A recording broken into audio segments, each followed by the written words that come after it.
Ridha ini hanya pada orang yang mengenal Allah dengan sebenar pengenalan. Macam mana? Macam ridhanya seorang yang menggendong budak kecil. Oh, anak engkau? Iya, comel, lucunya, Masya Allah. Dia gendong. Masa dia gendong itu, maaf, beribu maaf, terkencing budak kecil. Masa budak kecil itu terkencing, orang yang menggendong ini ridho. Kenapa dia ridho? Karena dia tahu budak kecil ini tak berdosa. Cuba kalau ayah dia yang mengencing. Oh, lucu. Iya, tapi saya mohon maaf, lupa pasangkan pampers tadi. Itu nampaknya kain engkau dah basah. Tak apa, ini maknanya bulan depan saya pula dapat anak. Kenapa? Sebab dia pengenalan yang sempurna. Kalau kepada budak kecil yang tak berdosa dia tak marah, kenapa dia marah pada Allah? Berarti dia tak kenal Allah.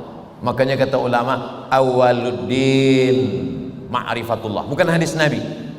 Awal pertama dalam agama ini adalah mengenal Allah Subhanahu wa taala. Wujud, qidam, baqa, mukhalafatul lil hawadisi, qiyamuhu bi nafsihi, wahdaniyah, qudrat, iradat, ilmun, hayat, sama, basar, kalam. Itu semua untuk mengenal Allah Subhanahu wa taala, bahwa Allah ada iradat, kehendak ingin menguji hamba-hambanya, dan kita hanya bersabar menerima takdir yang musayyar ini. Adapun yang mukhayyar, maka yang mukhayyar kita mesti bersemangat.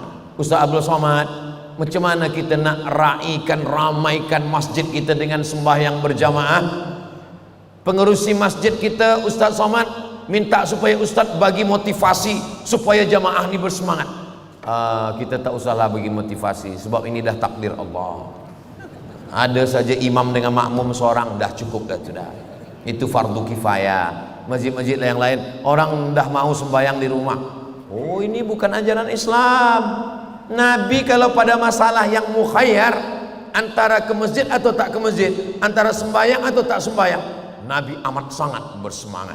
Ini bukan makamnya ridha. Ridha itu pada perkara-perkara yang kita tak ada pilihan, musayyar. Tapi perkara yang mukhayyar, maka kita mesti bersemangat. Saya tak bagi motivasi sembahyang ke masjid, sebab di Belaid ni Masya Allah, saya tengok tadi dari luar, ini masjid besar, ada tak orang sembahyang? Rupanya penuh sampai keluar. Saya tengok tadi dari dalam ni penuh keluar, rupanya bayang-bayang orang dalam. Kacau, tapi di luar pun penuh juga sampai keluar. Ini Masya Allah, tabarakallah. Kalau masjid sudah penuh sembahyang isya seperti ini menandakan Palestina akan segera terbebas dari Israel. Allahu Akbar. Begitulah bersemangatnya meraihkan solat berjamaah. Ini semua adalah bagian daripada usaha pengerusi masjid supaya tetap orang datang. Macam-macam usaha dilakukan. Saya jauh berjalan, banyak ditengok, lama hidup banyak dirasa, banyak-banyak tempat, lain padang, lain belalang, lain lubuk, lain ikan. Ada satu tempat ramai, tazkirah subuh ramai. Saya tanya kawan saya, awak pengerusi masjid ni? Iya. Kenapa ramai banyak? Kita adakan setiap subuh Ahad, namanya subuh Ahad coffee morning. Oh, jadi lepas sembahyang subuh sedia bagi, ada nasi lemak, ada. Awal-awal niat jamaah, nawait usolli fardhu subuhi wa nasi lemak. Tapi sebab ini usaha bagaimana meraihkan solat berjamaah. Kemudian saya pergi lagi satu masjid ramai juga.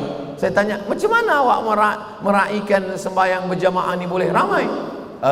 Kami pengerusi masjid setiap sepekan sekali, seminggu sekali, itu kami buatkan surat jemputan macam walimah nikah.